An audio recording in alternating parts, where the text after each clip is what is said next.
Hello friends, welcome to Saraswati classes. बात करते हैं स्टूडेंट आज एक अनदर सेशन पर, जिसमें डिस्कस करेंगे अपने हिंदी के कुछ और अन्य महत्वपूर्ण क्वेश्चनों को।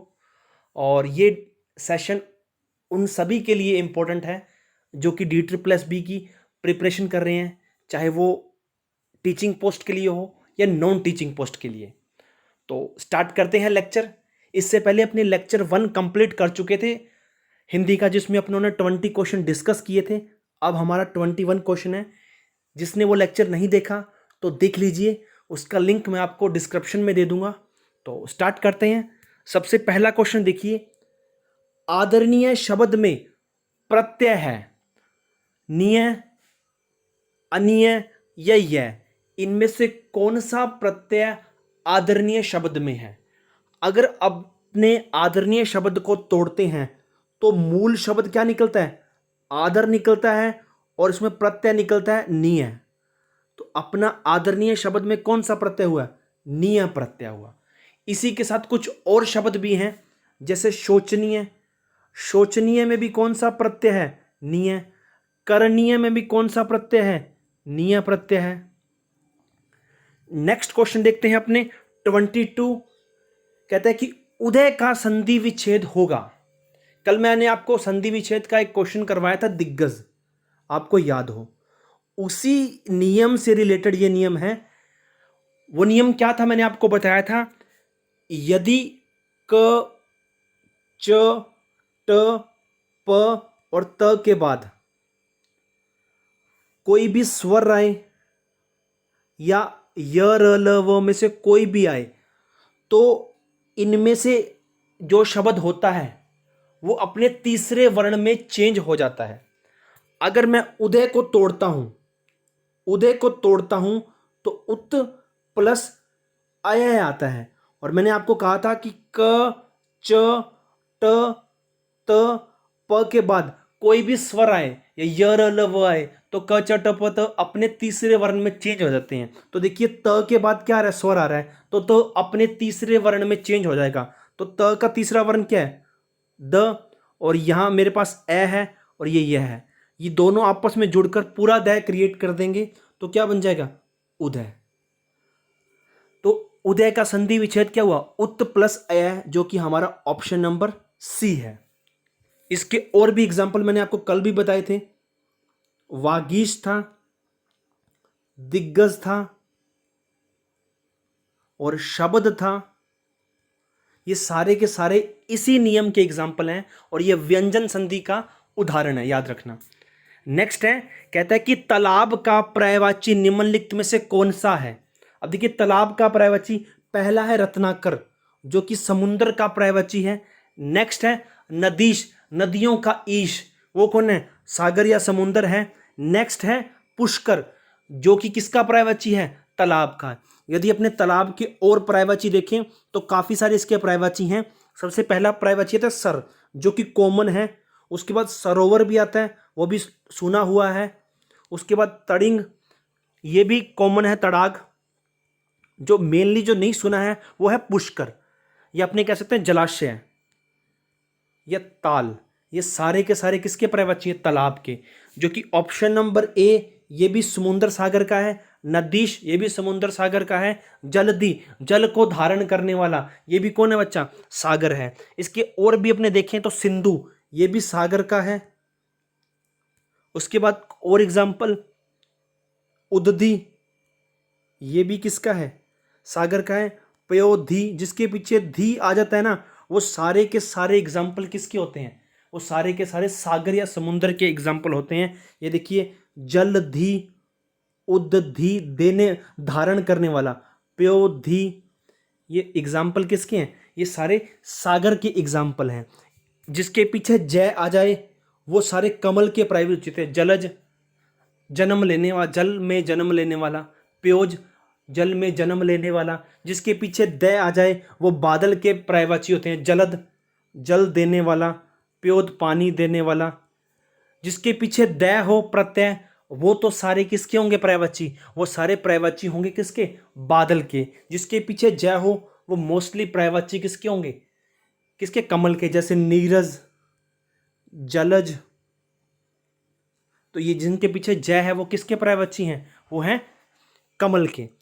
और जिसके पीछे धी होता है वो समुद्र या सागर के होते हैं। तो इसमें से तालाब का पूछा था, तो तालाब का क्या हो गया? पुष्कर। नेक्स्ट है, निम्नलिखित में वर्तनी की दृष्टि से शुद्ध शब्द कौन सा है? देखिए ये एक ऐसा टॉपिक है जो आपको नंबर हमेशा गलत करवा के जाएगा। आप जितनी भी प्रैक्टिस करें, लेकिन प्रैक्टिस करने का तरीका, अप्रोच आपको बदलनी चाहिए। आपको क्या करना चाहिए?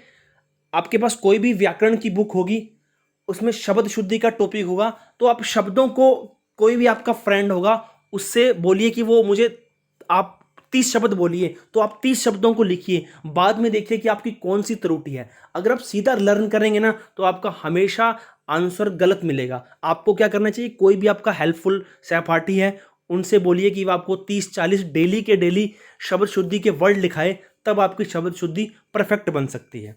ठीक है। अब उन्होंने पूछा था निम्नलिखित में वर्तनी की दृष्टि से शुद्ध शब्द कौन सा है? तो नूपुर को ऐसे लिखा जाता है स्टूडेंट, जो कि ऑप्शन नंबर डी है हमारा।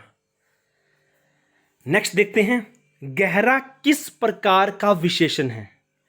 अब गहरा किसी ना किसी की विशेषता प्रकट कर रहा है। आपको पता है कि विशेषण कितने प्रकार की होती है?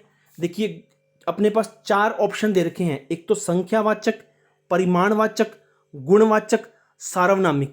इनमें से अपने को बताना है कि गहरा, आपको पता है गहरा किसी की ना किसी की विशेषता बताता है, और इन चारों विशेषण के प्रकार में से ऐसा कौन सा प्रकार है जो गहरे को बताता है? अब देखिए संख्या वाचक विशेषण तब होगा जब अपने को संख्या का बोध हो रहा हो, 3, 4, 5, 10, 100, संख्या का बोध तो हो नहीं रखा। परिमाण, जिसको तोला या मापा जा सकता है, अब गहरे को तोला या मापा तो जा नहीं सकता। अब गुण, ये किसी के गुण की विशेषता बता रहा है कि पानी बहुत गहरा है, यानी पानी के बता रहा है कि पानी बहुत गहरा है, तो पानी की विशेषता है। ये स्थान बहुत गहरा है, तो गहरा क्या, एक स्थान बोधक गुणवाचक विशेषण है। कुछ ऐसे टिपिकल वर्ड दे देता है वो अपने को, यहां तो फिर भी इजी है, लेकिन वो इनमें से कहेगा कि गहरा शब्द कौन सा है। गुण, गहरा एक गुणवाचक शब्द है, तो बताइए इनमें से गुणवाचक शब्द कौन सा है? स्थान बोधक, आकार बोधक, काल बोधक, या एक और विशेषण दे देगा। तो चारों में आपको छांटना पड़ेगा। तो मैं आपको कुछ गुणवाचक टिपिकल वर्ड बता रहा हूं ताकि आपकी जो इन फ्यूचर आपसे क्वेश्चन बने तो आप उसको इजीली से टेकल कर पाओ। ये देखिए आपके पास गुण बोधक है, सुंदर, बलवान, विद्वान, भला, उचित, ईमानदार, सरल, विनम्र, बुद्धिमानी, सच्चा, दानी, न्यायी, सीधा, शांत। ये सारे के सारे मैंने अपने पेड लेक्चर में करवा रखे हैं। यदि आप ज्वाइन करना चाहते हो तो आप कर सकते हो। मैंने आपको कल भी बताया था, आप कॉन्टैक्ट कर सकते हो 9521852000 पर। उसके बाद ये दोष बोधक हैं, ये रंग बोधक हैं। उसके बाद अपने कर रहे थे कौन सा? गहरा। गहरा देखिए ये रहा, टिक कर रखा है मैंने, स्थान बोधक है। नेक्स्ट देखते हैं अपने, नेक्स्ट क्वेश्चन है 26, कहता है निम्नलिखित में से कौन सा शब्द तत्सम है? और तत्सम तद्भव मैंने आपको पढ़ना बताया था कि डेली यदि आप सारे तत्सम तद्भव पढ़ लोगे ना तो आपको कभी भी लर्न नहीं होंगे। लर्न करने का तरीका मैंने बता रखा है पहले भी काफी लेक्चर्स में। अगर आपके पास 100 तत्सम तद्भव है तो आपको डेली के 10 तत्सम तद्भव पढ़ने हैं। 100 मुहावरे हैं तो 10 मुहावरे उसी दिन पढ़ने हैं, 10 लकोक्तियां, 10 अपने विलोम शब्द। जैसे आज 20 मई है तो आपको 20 मई को आज ये चीजें पढ़नी है 10-10, और 21 मई को आपने क्या पढ़ना है? ये 10 तो आपने पढ़ी थी, इनको दोबारा से पढ़िए और अगली नेक्स्ट 10-10 और चीजें पढ़िए। तो आप देखोगे कि 10 दिन बाद आपको ये चीजें 10-10 बार रिवाइज हो जाएंगी और एक भी चीज आप नहीं भूलोगे। रिपीटिशन बहुत जरूरी है। इन जितने भी रट्टाफिकेशन वाले हिंदी के वर्ड हैं उनके लिए आपको रट्टा मारना पड़ेगा, और रट्टा मारने का तरीका सबसे अच्छा यही है कि डे बाय डे आप कुछ कुछ याद कीजिए, एक दिन मत याद कीजिए। और आप 10 दिन बाद देखोगे 10 बार आपकी चीजें रिपीट होंगी। 22 को जब आपकी तारीख आ गई, ये फिर आप 20 पढ़ोगे, अगले 10 तो पढ़ने ही है तो आपको पहले ये 20 पढ़ने हैं। तो इतनी बार देखोगे कि जो पहले वाले 10 है ना, कम से कम 10 बार रिपीट हो चुके होंगे। अब कह रहे हैं निम्नलिखित में से तत्सम शब्द कौन सा है?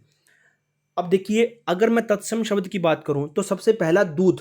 दूध एक तद्भव वर्ड है। कौन सा? तद्भव वर्ड है, और जो इसका तत्सम होता है वो होता है दुग्ध। नेक्स्ट है दूजा।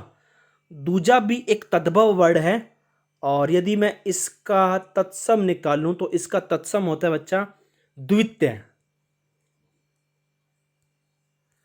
नेक्स्ट है दुर्बल। दुर्बल एक तत्सम वर्ड है। कौन सा? तत्सम। तो अपने को तत्सम छाटना था, अगर इसके बाद तद्भव निकालूं तो दुबला होता है।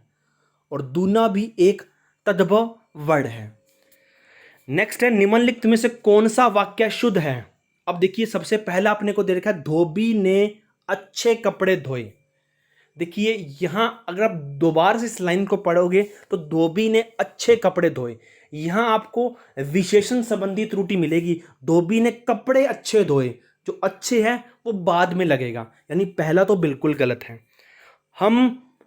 अब हम भोजन खाएंगे, अब हम भोजन करेंगे, जो कि क्रिया संबंधी त्रुटि है। नेक्स्ट है अंधेरी रात में कुत्ते जोर से चिल्ला रहे थे। देखिए चिल्लाते नहीं है, कुत्ते भौंकते हैं, तो यहां भी एक त्रुटि आ चुकी है। नेक्स्ट है तलवार एक उपयोगी शस्त्र है, तो ये बिल्कुल सही है। कभी कभार वो आपको यहां शस्त्र की जगह क्या दे देगा? अस्त्र। और जैसे ही अस्त्र दिया ना, तो ये वाक्य क्या हो गया बच्चा? अशुद्ध हो गया। आपको पता है कि अस्त्र फेंक के चलाया जाने वाला हथियार है, और तलवार फेंकी तो जाती नहीं, हाथ में पकड़कर चलाई जाती है। याद रखना, यहां कभी अस्त्र मत लिखना, यहां शस्त्र लिखा जाता है। शस्त्र हाथ में पकड़कर चलाए जाने वाला हथियार है। अब तो बिल्कुल सही है, इन फ्यूचर कभी आपको त्रुटि दे सकता है वहां अस्त्र लिख के। प्रत्यंग में कौन सा समास है? मैंने आपको कहा था जितने भी प्रति वाले, जहां प्रति उपसर्ग देखने को मिल जाए, वहां 100% आपको क्या समास मिलेगा? वहां 100% आपको अव्ययी भाग समास मिलेगा। प्रत्यंग मतलब हर अंग। अगर मैं इसको तोड़ता हूं तो इसका समास करता हूं, तो इसका समास होता है प्रति अंग। कौन सा? प्रति अंग या हर अंग। प्रति वाले हर शब्द में आपको अव्ययी भाव समास देखने को मिलेगा। अब देखिए इसका एक और एग्जाम्पल करता हूं प्रत्यंग में। आप एक और एग्जाम्पल देखिए, प्रतिदिन। अगर इसका मैं देखना चाहूं तो प्रति आ चुका है, प्रतिदिन भी अव्ययी भाव का समास का उदाहरण है, जिसका समास विग्रह होता है हर दिन। अगर आप देखिए प्रतिक्षण, हर क्षण। प्रति वाले जितने भी हैं, उसके बाद यथा वाले जितने भी हैं, प्रति वाले, यथा वाले, और अगर आप देखना चाहेंगे आ वाले, यथा वाले यथाशक्ति, यथा समय, यथा संभव, और आ वाले आमरण, आजीवन, ठीक है। और बे वाले बेखबर, भर वाले भर पेट, आमरण, आजन्म, आजीवन, ये सारे के सारे किसको इंडिकेट करते हैं? ये अव्ययी भाव समास को बताते हैं। और आपको पता है कि द्विगु समास तो संख्यावाचक समास है, ये तो हो नहीं सकता। द्वंद्व दो शब्दों को जोड़ने वाला समास होता है, ये आपको पता है, जैसे सीताराम, सीता और राम, आना जाना, आना या जाना, लाभ या हानि। अगर और भी देखो तो आप अथवा वाले भी आपको मिल जाएंगे, वो मैंने समास में पूरा टॉपिक समझा रखा है। नेक्स्ट देखते हैं अपने। नेक्स्ट है 29 क्वेश्चन, निम्नलिखित में से कौन सा शब्द स्त्रीलिंग है?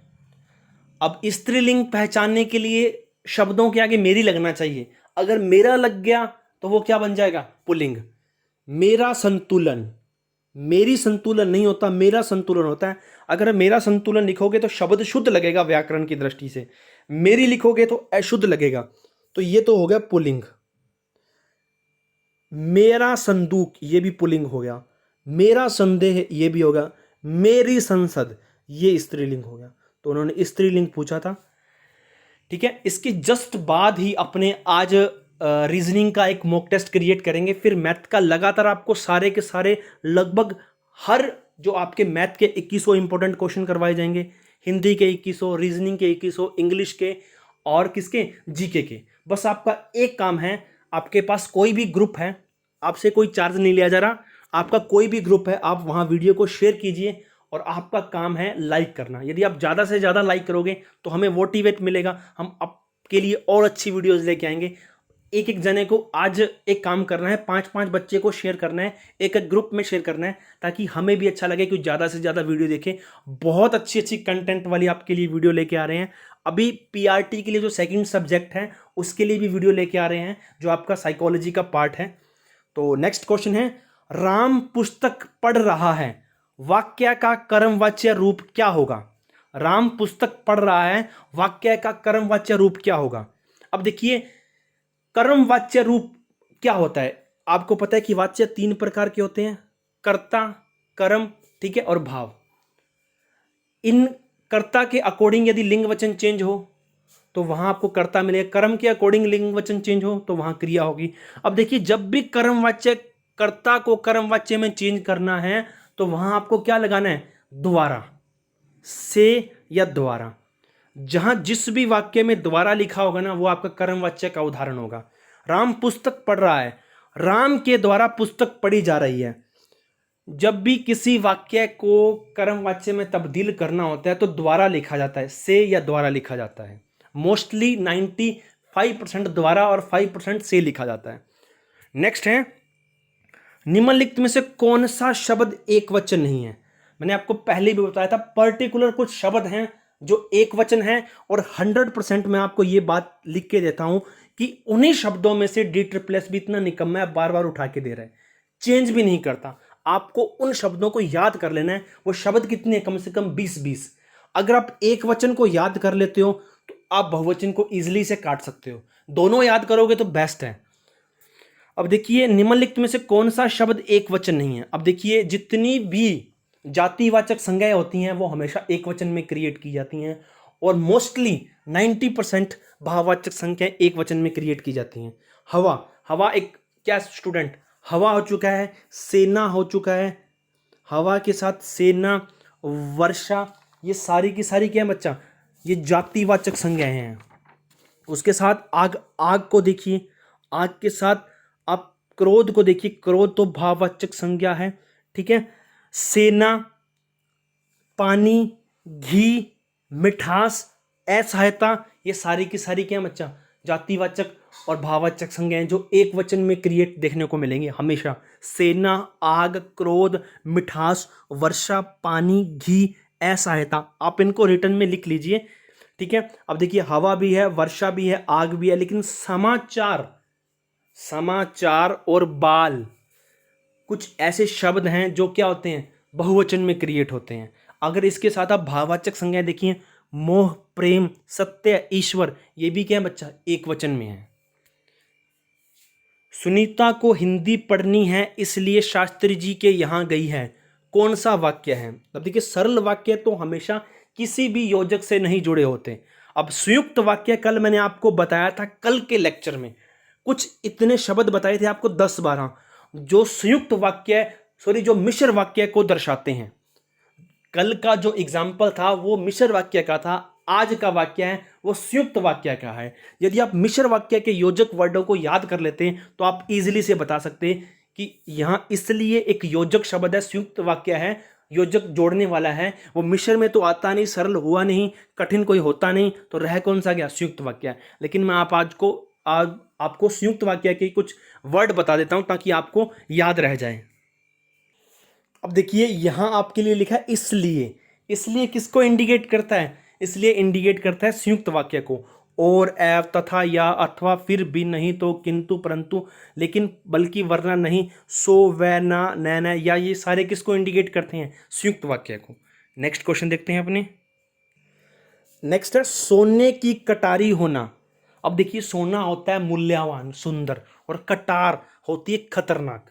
अब देखिए दो चीजों का कॉम्बिनेशन है। कुछ मुहावरे तो आपको तोड़ने पर पता चल जाएंगे। सोने की कटारी होना, सोना मतलब सुंदर, मूल्यवान, और कटार मतलब आपको हानि पहुंचाए, सुंदर पर हानिकारक होना, सोने की कटारी कटारी मुहावरे का अर्थ है। नेक्स्ट है जो दूसरों के स्थान पर अस्थायी रूप से काम करे। इंपॉर्टेंट एक तरह से वाक्यांश है। अस्थायी बिल्कुल गलत। सर्वव्यापक जो हर जगह मौजूद हो। स्वयंसेवक जो स्वयं का कार्य करता हो। स्थानापन्न जो दूसरों के स्थान पर अस्थायी रूप से काम करे। बहुत इंपॉर्टेंट है, आप इसको याद रख लीजिए। निम्नलिखित में से कौन सा उत्तम पुरुष सर्वनाम का उदाहरण है? देखिए उत्तम पुरुष, आपको पुरुषवाचक सर्वनाम अगर आपको तोड़ने के लिए बोले तो आप कैसे तोड़ोगे? सबसे पहले उत्तम, फिर मध्य, और फिर अन्य। देखिए उत्तम कहता है जो उत्तम पुरुष होता है वो बोलने वाला होता है। कौन होता है? बोलने वाला। मध्यम पुरुष सुनने वाला, और अन्य पुरुष जिसके बारे में बात कही जा रही है। आपको मैं बता दूं कि जो उत्तम पुरुष होता है ना स्टूडेंट, वो होता है बोलने वाला। जैसे मैं शब्द बोलने वाले के लिए यूज किया जाता है। मुझे, हम सब। और मध्यम जो सुनने वाला हो, तू, तुम, तुम्हें। और अन्य पुरुष जिसके बारे में बात कही जा रही है, वे लोग, यह। अगर आप इन शब्दों को याद कर लेते तो भी आपका पुरुषवाचक क्लियर हो जाएगा। नहीं तो आपको ये चीजें तो याद रखनी है। उत्तम पुरुष बोलने वाला, मध्यम पुरुष सुनने वाला, और अन्य पुरुष जिसके बारे में बात कही जा रही है। वह इंजीनियर बनने के सपने देख रहा है। वह मतलब दो व्यक्ति बात कर रहे हैं और तीसरे व्यक्ति के बारे में बात कर रहे हैं कि वह व्यक्ति इंजीनियर बनने के सपने देख रहा है, यानी थर्ड पुरुष है ये, अन्य पुरुष। मुझे प्रातःकाल घूमना है। मुझे यानी मैं खुद बोल रहा हूं और मुझे घूमना है। मैंने कहा था मैं, हम सब, और मुझे, ये किसको इंडिकेट करता है? उत्तम को, यानी ये उत्तम को हो गया। तुम्हें वहां कभी नहीं जाना चाहिए, मतलब मैं आपको कह रहा हूं कि तुम सुनने वाले हो, तो यहां कौन हो गया? मध्य है। इन्हें यहां से हटाओ, इन्हें। थर्ड प्रश्न के बारे में बात हो रही है, अन्य। तो जो सेकंड ऑप्शन है वो बिल्कुल सही है। नेक्स्ट क्वेश्चन देखते हैं अपने। आपका कोई भी डाउट है, आप हमसे कांटेक्ट कर सकते हैं फेसबुक पेज के थ्रू, या आपके पास इंस्टाग्राम हैंडल है अमन नारंग के नाम से, लिंक आपको डिस्क्रिप्शन में मिल जाएगा। आप फॉलो करके कुछ भी पूछ सकते हैं, आपकी प्रॉब्लम है। और इस लेक्चर का पीडीएफ आपको टेलीग्राम चैनल पर मिल जाएगा। आप टेलीग्राम चैनल को फॉलो कर सकते हैं, उसका नाम है DSSB एग्जाम प्रिपरेशन। ये सब जितने भी मैं आपको बता रहा हूँ, इंस्टाग्राम, फेसबुक पेज, ये हमारा टेलीग्राम, पहले लेक्चर का लिंक, ये आपको डिस्क्रिप्शन में मिल जाएगा। जैसे ही आप वीडियो को स्टार्ट करते हैं उसके डिस्क्रिप्शन में जाइएगा, आपको सब कुछ मिल जाएगा। नेक्स्ट है, सांझे की हांडी चौराहे पर फूटती है, इस कथन का सही अर्थ है। अब देखिए, सांझे की हांडी, सांझा मतलब एक साथ करना, और हांडी चौराहे पर फूटती है मतलब कुछ ना कुछ हानि होती है, एक तरह से कोई ना कोई चीज होती है जो पूरी नहीं होती। तो ये एक लोकोक्ति है। इसका अर्थ होता है जिम्मेदारी किसी एक की होनी चाहिए, अन्यथा निभती नहीं है। तो ये भी इंपॉर्टेंट लोकोक्ति है, आपको पढ़ना चाहिए इसको। निम्न में से किस वाक्य में संप्रदान कारक नहीं है? अब देखिए, संप्रदान कारक, एक तो कर्म और एक संप्रदान। कर्म का मतलब होता है को, और संप्रदान को और के लिए। इन चीजों की विभक्ति होती है, परसर्ग होता है, ठीक है। जहां भी आपको को दिखे, को या के लिए दिखे, आप सीधा टिक करते हो कर्म या संप्रदान। लेकिन ऐसा कुछ नहीं होता, इन विभक्तियों के बिना भी कारक बनते हैं। जहां आपको संप्रदान कारक का यूज हमेशा दान देने के लिए किया जाता है, वास्ते, निमित्त, कुछ सीखने के लिए किया जाता है। इन शब्दें, जहां आपको दान देने का भाव हो, जहां आपको निमित्त दे रखा हो शब्द में, जहां वास्ते दे रखा हो, ये सारे शब्द इंडिकेट करते हैं स्टूडेंट किसको? संप्रदान को। देखिए, राजा सेवक को कंबल देता है, दान देने का भाव है संप्रदान। बेरोजगार नौकरी के वास्ते दर दर भटकते हैं, वास्ते मतलब संप्रदान को, और हेतु, वास्ते, हेतु, निमित्त, दानार्थ, परिणाम, ये सारे शब्द किसको इंडिकेट करते हैं? ये करते हैं संप्रदान को। 2 दिन की छुट्टी चाहने हेतु, ये संप्रदान है। माँ बच्चे को खाना खिलाती है, दैट्स कर्म कारक।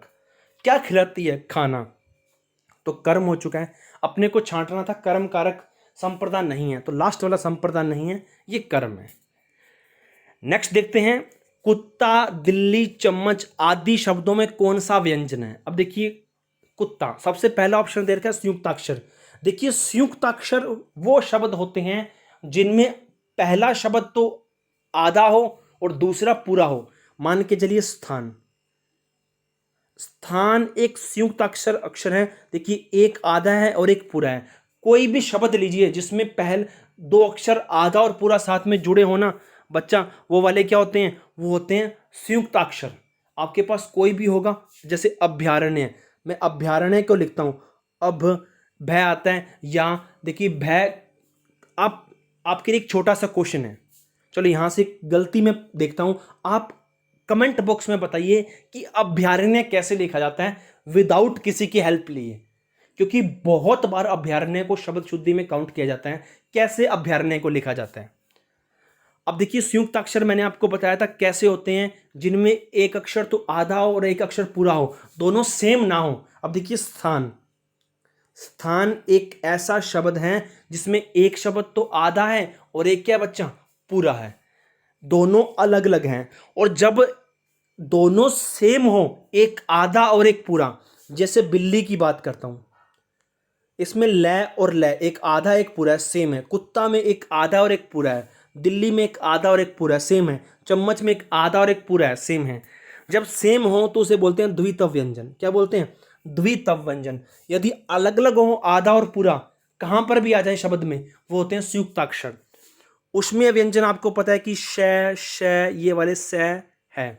और संयुक्त व्यंजन जो दो से मिलकर बने होते हैं, जो दो व्यंजनों से मिलकर बने होते हैं।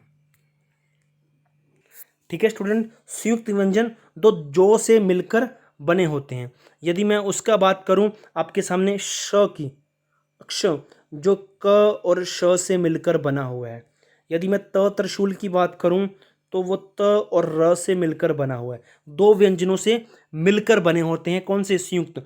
और उष्मनीय जिसको श, स, ह, ये सारे कौन से? उष्मनीय। नेक्स्ट देखते हैं अपने, मोहित धीरे धीरे चल रहा है, वाक्य में रेखांकित शब्द है। कालवाचक क्रिया विशेषण, रीतिवाचक क्रिया विशेषण, उसके बाद स्थानवाचक क्रिया विशेषण, फिर परिमाणवाचक क्रिया विशेषण। यदि आपको अव्यय पढ़ा हुआ है आपने टॉपिक, तो इजीली से बता सकते हो कि कौन सा धीरे धीरे का कौन सा शब्द है। ठीक है, अगर अपने क्रियावाचक देखते हैं, क्रियावाचक विशेषण के 4 पार्ट होते हैं स्टूडेंट। वो 4 पार्ट कौन से हैं? एक तो काल, स्थान, रीति और परिमाण। अब कालवाचक क्रिया विशेषण क्या बोलता है? जहां से अपने को समय का बोध होता है। कब आओगे, प्रतिदिन, प्राय, अभी अभी, लगातार, अब, तब, पहले, बाद में, तुरंत, ये सारे किसको इंडिकेट करते हैं? काल को। अब, प्रतिदिन, प्राय, अभी अभी, लगातार, अब, तब, पहले, बाद में, तुरंत। उसके बाद आता है हमारा स्थानवाचक, जो स्थान का बोध करवाते हैं। यहाँ, वहाँ, ऊपर, नीचे, बाएं, दाएं, पास, दूर, अंदर, बाहर, सामने, निकट, ये स्थान को कराते हैं। परिमाण, जहाँ से क्या तोलने का भाव हो, गिनने का भाव हो, कितना, उतना, जितना। नेक्स्ट है रीतिवाचक। रीतिवाचक से हमें पता चलता है क्रिया की रीति के बारे में। तेज, तेज दौड़ना, धीरे धीरे चलना, कुशलतापूर्वक काम करना। अब धीरे धीरे शब्द देखिए, फटाफट, झटपट, तेज, एकदम, ये सारे किसको बताते हैं? रीतिवाचक को। तो धीरे धीरे रीतिवाचक है, क्रिया की विधि या रीति के बारे में व्यक्त करें। नेक्स्ट है, निम्न में से कौन सा शब्द आक्रामक क्रिया नहीं है? अब देखिए, आक्रामक क्रिया वाला टॉपिक यदि आपने पढ़ा हुआ है तो आप बता सकते हो कौन सी सक्रमक है, कौन सी आक्रामक है। शब्द बनाइए, पानी बरसता है। अब अपने आप में ये पूर्ण वाक्य है। जब कोई पूर्ण वाक्य हो, वो हमेशा क्या होता है? आक्रामक क्रिया, जहां किसी चीज की डिमांड ना हो। अब देखिए, तोड़ना, राम तोड़ता है। क्या तोड़ता है? आपके पास आंसर आ रहा है ना, फल तोड़ता है, बेर तोड़ता है, घर तोड़ता है। जब आपके पास आंसर मिलना होता है ना, आप पहले तो शब्द बनाइए वाक्यों से, और अगर शब्द पूर्ण है ना, तो वो 100% क्या हुआ? आक्रामक क्रिया। पानी बरसता है, ये पूर्ण वाक्य है, इसमें कोई भी अपूर्ण नहीं है। राम तोड़ता है, क्या तोड़ता है? अब पढ़ना, राम पढ़ता है, क्या पढ़ता है? अखबार, नॉवल, बुक। आंसर अपने आपके पास अपने आप आ रहे हैं। रोना, राम रोता है, बिल्कुल पूर्ण वाक्य है। उड़ना, पक्षी उड़ते हैं। तो ये तीनों के तीनों जो ए बैस है, ये आक्रामक क्रिया है। और तोड़ना, उत्तर की डिमांड आ रही है, क्या तोड़ना। नेक्स्ट क्वेश्चन है 41, निम्न में से कौन सा शब्द देशज है? देखिए, हलवाई, मेरी तहसील के सभी जो हलवाई हैं वो ईमानदार और ईमान से कार्य करते हैं, नगद लेकर काम करते हैं। ये सारे अरबी वर्ड हैं, हलवाई, तहसील, ईमान, नगद। और जो ताला शब्द है ना स्टूडेंट, वो है देशज। अब देशज विदेशज शब्द आपको पढ़ने पड़ेंगे, मैंने ट्रिक से समझाए हुए हैं। अरबी वर्ड, फारसी वर्ड, आप उनको पढ़ लीजिए, लेक्चर देख लीजिए, आपको मिल जाएगा चैनल पे जाके। ठीक है स्टूडेंट, अगर अच्छा लगा हो तो लाइक और सब्सक्राइब कीजिए और शेयर कीजिए अपने फ्रेंड से। धन्यवाद।